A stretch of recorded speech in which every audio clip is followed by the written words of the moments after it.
त्याच्यानंतर second inning पण सुरू केली ऍज अ कोच म्हणून. मला वाटतं त्याआधी त्रिपुराला पण तुम्ही खेळला होता त्याआधी एक season. करसन गावरी सरांनी मला सांगितलेलं की त्रिपुराला जाशील का, मग मी हाँगकाँगला केलं. हा. मग त्रिपुरा हाँगकाँगला केल्यानंतर मी मुंबईचं केलं 17-18 5 वर्ष एनसीएत होतो. हो, हो. एनसीएचा भरपूर फरक पडला, एक सिस्टम कळली काय आहे काय नाही, आणि प्रत्येकाकडनं शिकत राहिलो की किती नॅचरल एबिलिटी आणि किती मायनर चेंजेस करायला पाहिजे. मग झालं, मग ऑस्ट्रेलियामध्ये लेव्हल 3 केलं मी ब्रिस्बेनला.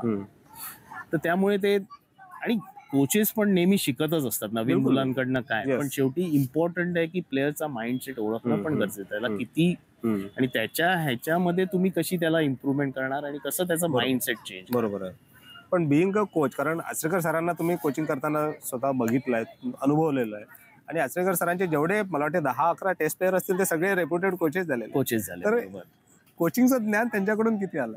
कोचिंगचं ज्ञान असं कधीच आलं नाही, पण छोट्या छोट्या गोष्टी आम्ही ऑब्झर्व करायचो, जे विकेट्स असतात किंवा रीडिंग म्हणा, प्लेयर्स किती दमलाय, त्याला काय, म्हणजे छोट्या छोट्या गोष्टी पण फार महत्वाच्या असतात. किती तो पॉझिटिव्ह माइंडनी येतोय, किती कॉन्फिडन्स आहे, किती मोरल डाऊन आहे, आणि किती हंगर आहे, हे पण महत्वाचं असतं. आणि सरांनी मला नाही वाटत की कधी ग्रीप आणि हे चेंज केल्यात, फक्त मायनर ऍडजस्टमेंट सांगितल्यात.